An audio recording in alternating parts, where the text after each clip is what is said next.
The International Association for Near-Death Studies presents NDE Radio, a weekly exploration of near-death experiences and similar encounters with the other side. Now, here's your host, Lee Witting. Welcome to NDE Radio, brought to you by IANDS, the International Association for Near-Death Studies. I'm your host, Lee Witting. A while back, I was invited to participate in helping to write a book titled Journey's End, Death, Dying, and the End of Life. The primary author-editors are Victoria Brewster and Julie Saeger Nierenberg, and I hope to interview them on this program in the near future.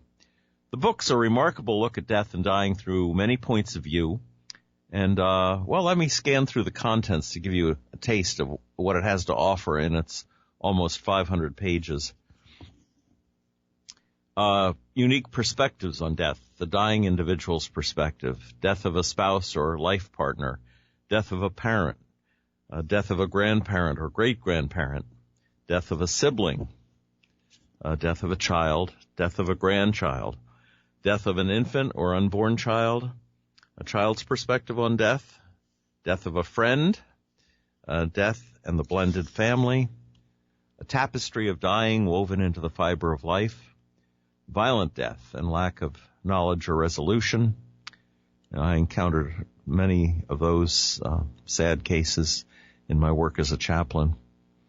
Then there are professional support and caregiving perspectives, home care providers, primary care physician and internist, hospice and palliative physicians, nurses' perspective, hospital and hospice support providers, intensive care unit, ICU, physician, death of an intensivist.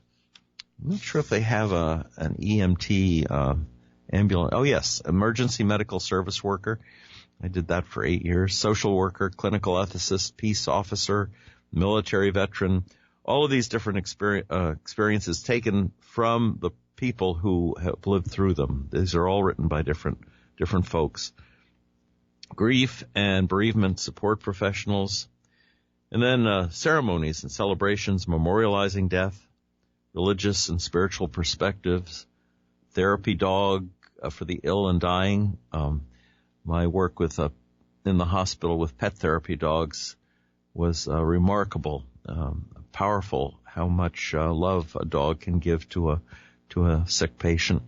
End of life communications, end of life educational training, planning, preparedness, goes on and on, changing our cultural understanding of death and dying, which is something that all NDEers should be participating in.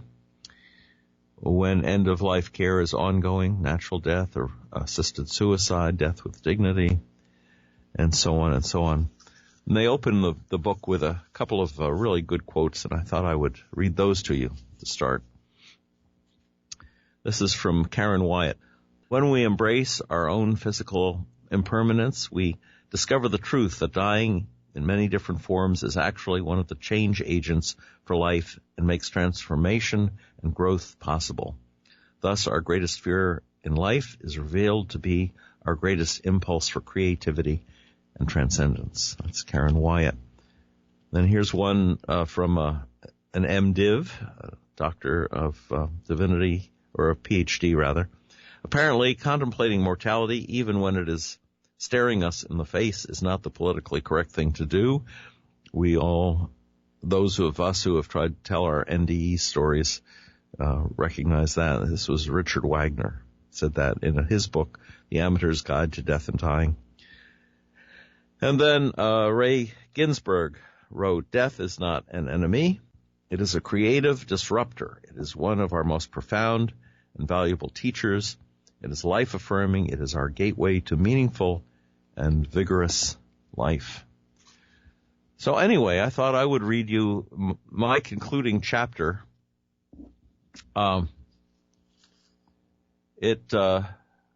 This book is going to be, I think, a great addition to the library of hospital chaplains and other healthcare professionals as well.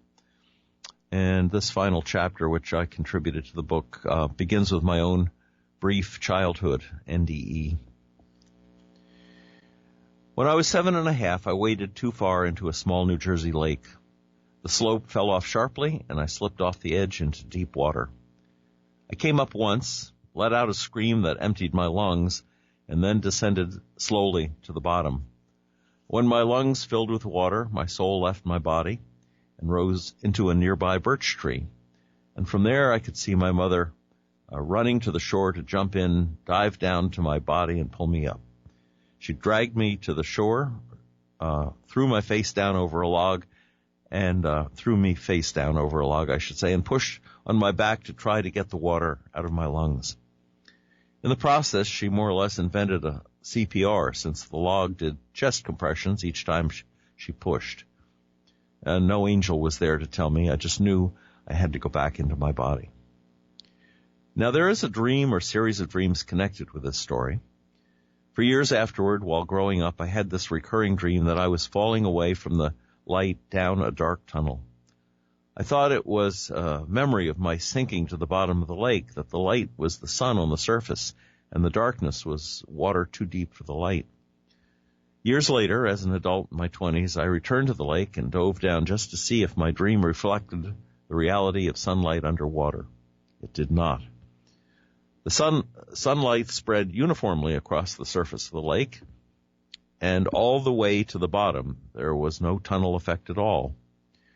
It was not until years after that, in my first reading about near-death experiences, that I realized the tunnel and the light were a memory of where I was falling from as I went back into my body. The most important thing to understand about death is that essentially we are consciousness, and consciousness does not die. This evolving truth has not come primarily from science, which until now has considered our brain to be the only source of our awareness, and it has come only tangentially from religion, which typically relies on denominational formulae for describing our relationship with God in the afterlife. But if we consider the question of human death only in terms of comfort care and the ritual forgiveness of sin, we are missing the point. It would be like securing the worm in its cocoon with no consideration given to the butterfly it is about to become. Some of today's insights into the essence of our being, consciousness, are coming from reports of personal mystical events such as near-death experiences, NDEs, and out-of-body experiences, OBEs. These reports often come from survivors of cardiac arrest who have experienced a shutdown of normal brain function for lack of blood flow and oxygen. But such out-of-body events can occur during other situations as well. Even disruptive depression can sometimes trigger an OBE. For the most part, though, NDEs and OBEs occur as the result of heart attacks, accidents, drowning, medical procedures gone wrong, and the like. The reason NDEs and OBEs now seem to be happening every day is that experiencers are being revived more and more often, and therefore get to tell us what they learned during their near-death. Before 1967, cardiac arrest was usually a terminal event. If you were arrested, you died.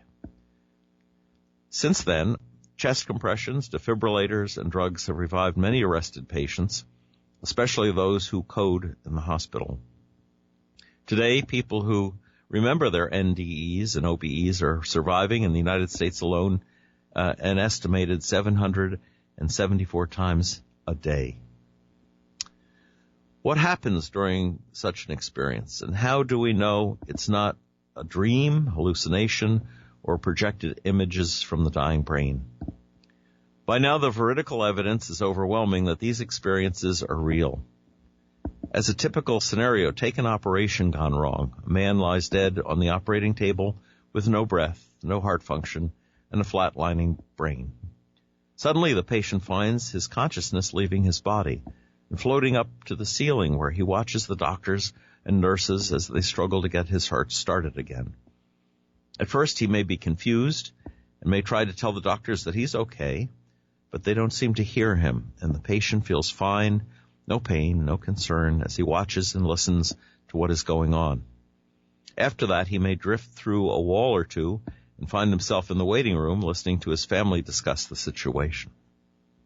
If he goes further, He may experience flying through deep space or traveling down a tunnel toward a golden loving light.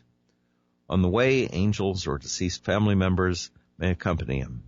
Leaving the tunnel, he may find himself in a luminous field filled with flowers more beautiful than he'd ever seen before. He may also experience a life review where his whole life passes before his eyes like a movie, but with the dimension of experiencing firsthand the joy or pain he has caused others. Most NDEers describe this place as the most intensely beautiful and loving place imaginable, but at some point they are told they must return, that their work on earth is not yet accomplished. Usually they don't want to come back to their painful, broken bodies, but they often understand that they are being sent back to complete their life's goals. It's what NDEers tell us about what they remember that persuades all but the most stubborn of the reality of the experience. For instance, the OBEers who watch the medical team's efforts to save them can usually report in detail what was said and done, when equipment was used, and in one off-cited case even describe when a nurse stored the patient's missing dentures and where they were later found. NDEers may report when what the family member said or did, whether in the waiting room or miles away from home, at home, during the time when their bodies lay dead on the operating table. Patients who are blind since birth have fully described the scenes they witnessed below. Since out of body, they suddenly find they could see with perfect vision. Of course, not all NDEers have such powerful evidence to offer. In those cases, some doctors argue these reports must come out of books, movies, and TV shows the patient has already seen about NDEs.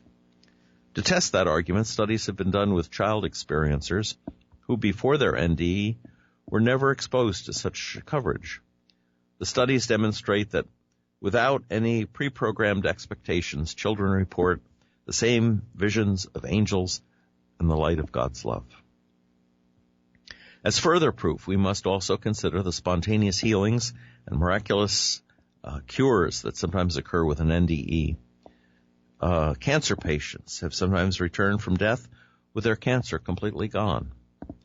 One woman I interviewed in my job as hospital chaplain told me the following story about her fatal accident. She said, "I ran off the road at high speed and crashed headlong into a tree. I was out of my body, standing outside the wreck and looking at my mangled body. I turned around, and Jesus was standing there. I was never religious, and I knew nothing about Jesus. All I knew was it was him.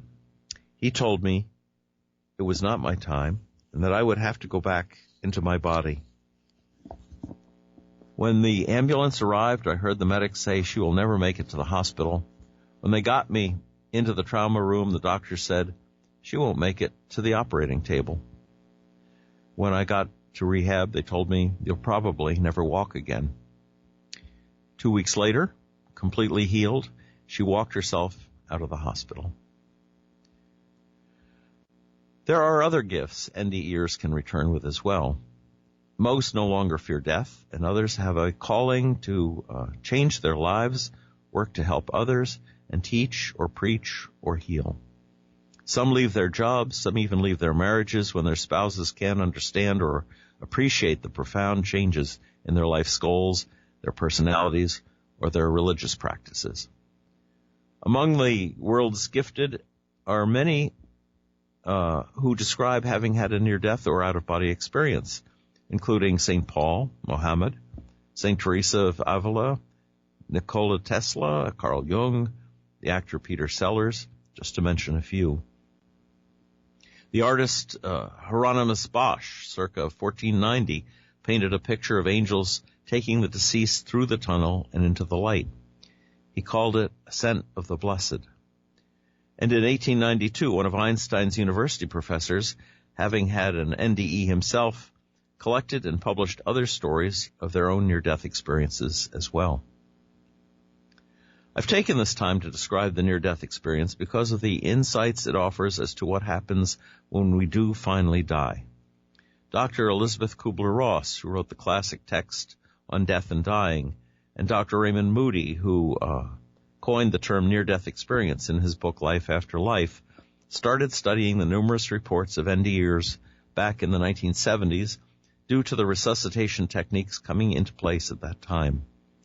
They, along with others, founded IANDS, the International Association for Near-Death Studies, which remains an important resource for NDE research to this day.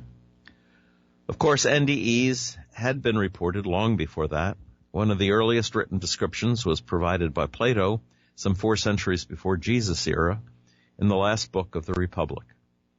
In that account, a soldier named was killed in battle, had an NDE, and returned to tell his people what happens when we die. He and others who had died found themselves in a field and traveled to a place where their lives were judged, the life review. And though was told to return, he saw that the others went to a place of reward or punishment for a time and then would reconvene with others, with one another, before drinking from the river of forgetfulness and drawing lots for their next reincarnation. Near-death experiences, it's been estimated by Gallup, occur in the United States some 774 times a day. And as hospital chaplains, my colleagues and I have heard hundreds of NDE and OBE reports from our hospital alone. As patients more and more these days arrive at death's door with little or no religious faith to sustain them, the judicious use of NDE stories can provide a unique and valuable resource to comfort and enlighten the sick and dying. It should be noted that other personal mystical experiences, such as deathbed visions of guardian angels or deceased family members, occur on a regular basis as well. As many hospice workers can testify, sometimes such visions can be frightening, but for the most part, they provide enormous comfort to the dying. Either way, such experiences deserve respectful consideration from doctors, nurses, and family members. Fear of being alone is an aspect of dying that can be erased by such visions, and part of a chaplain's toolkit, as far as I'm concerned, is to share such stories with those who find comfort in them.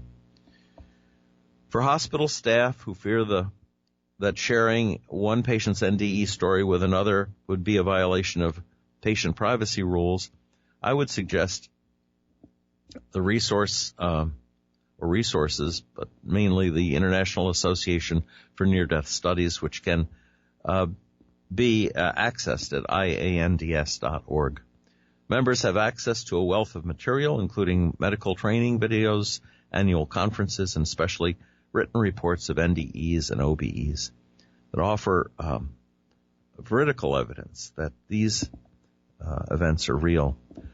Moreover, I would invite you to check out the internet show you were listening to right now. I give myself a plug at the end of this chapter, NDE Radio, at nderadio.org. There you'll find many archived shows featuring interviews with the near-death experiencers, describing firsthand what they learned from their experience. A little self-promotion there at the end. That's the last chapter by me in this book, Journey's End, Death, Dying, and the End of Life. And I trust if you're in the profession encountering death or dying at any aspect, I would suggest that you get a copy of this. It's a real wealth of perspectives, and I hope to have Victoria and Julie on sometime soon to talk about how they got it all together. I think there's time to read as well the November 2018, this year's report to IANDS members of an NDE, as reported by the experiencer. This is a man who remembers his NDE during oral surgery as a youth, and he begins this way. When I was 16, my wisdom teeth came in, but they were impacted and needed to come out immediately. Well, in the old days, as I humorously view my timeline, they used sodium pentothal to knock you out. Nowadays, oral surgeons don't use it, and it's rarely used in hospital surgeries. Anyway, I believe I was given too much by the nurse attending the oral surgeon, and while on this drug, or in it, I indeed left this earthly plane. I know this because when I awoke, and I don't know how much time had passed, I found the dentist straddling the chair I was reclining in, frantically pounding my chest and screaming in my face, "Breathe, breathe, breathe." To this day, I can even remember the look of absolute fear on his face. When the nurse and surgeon saw I finally revived, they whispered back and forth, working quickly, and I recalled him saying to her, "Okay, let's do this and get this kid out of here." I will affirm this experience until the day I die, but I am certain when I heard it and felt it during that office visit, I am certain what I heard and felt during that office visit was completely real. It wasn't solely the drug making me hallucinate. That was only the catalyst that gave me probably the most wonderful experience I've ever known, surely like nothing on earth. Throughout the rest of the surgery, I lay there awake, yet physically paralyzed because of the drug, with only a seemingly never-ending stream of tears trickling from the corners of my eyes and into my ears while I considered and committed to memory all that I'd thought and felt when I left my body and my sadness for being brought back. The weight of life is more tremendous than any of us realized in comparison to the other side. At that time, and for quite a few years afterwards, I never told anyone what happened, for I knew even if I tried, the oral surgeon would more than likely deny the whole thing, and I was all of 16. Who would believe a teenager trying to explain death, the great beyond, or heaven? What was it like is the question most asked when I share this very private story with people. And so I'll tell you what I tell them. As a kid, did you ever go through your mother's kitchen herb and spice rack with the intention of concocting the most wonderful soup ever known to man?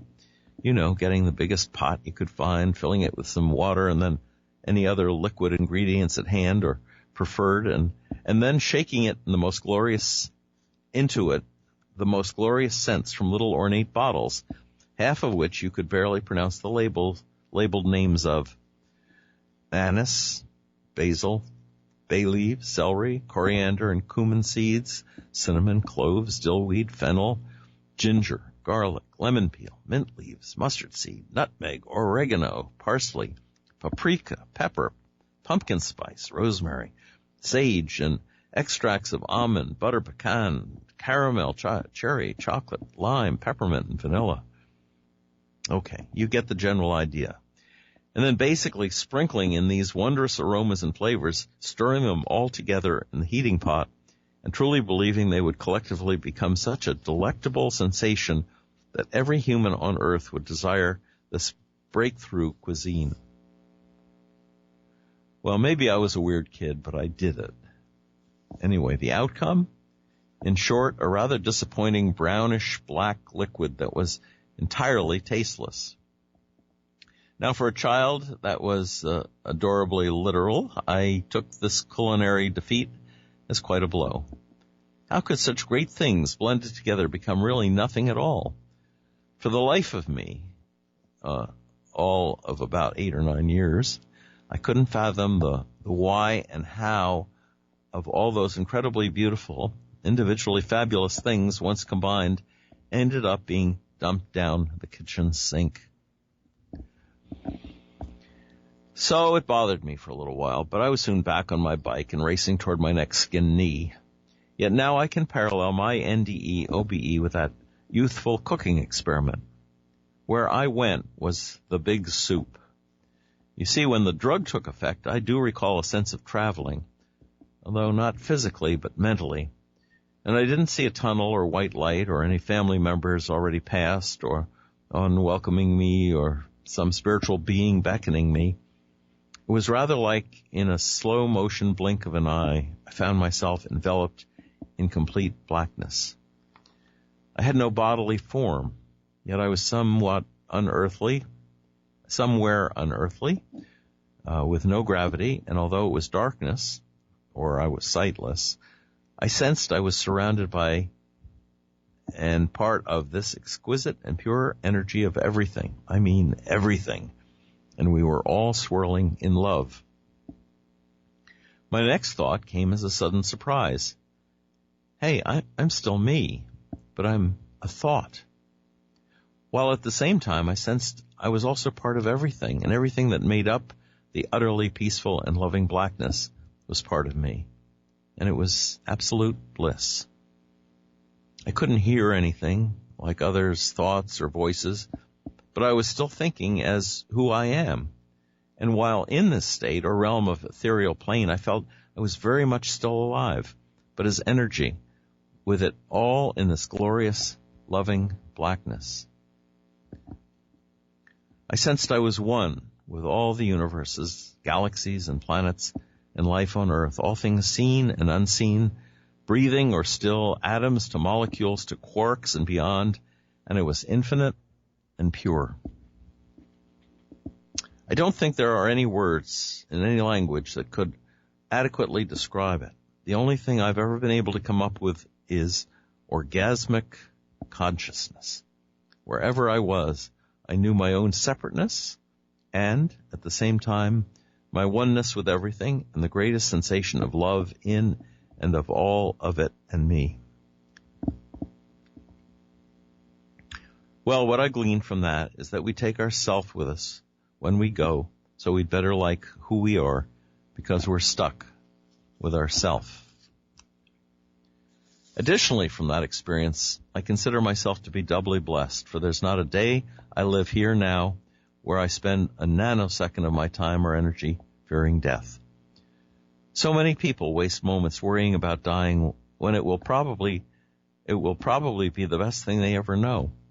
The French call orgasms the little death, la petite mort, or literally translated, little death. And maybe they're on to something there, because dying for me was a great spiritual orgasm, and I'd do it again in an instant if given the opportunity. Okay, I'm not jumping in front of any buses or trains, but let's say I'm not afraid to go when my time comes. My body might instinctively fight to remain here, but my soul is looking forward to the oneness again. From my experience, I believe I know what is beyond this earthly realm, and that is far more beautiful than any of this, including all those we love and our happenings. And perhaps I'm just one flake in the universal big jar of parsley. Maybe we're all just a grain of spice on that heavenly kitchen rack, and we're only waiting for our time to add flavor to the divine big bowl of soup. I mean, I'm thinking the Creator has got to be a much better chef than I'll ever be, but I still like to cook, though now I use all my ingredients in palatable moderation. Well, we are out of time for today.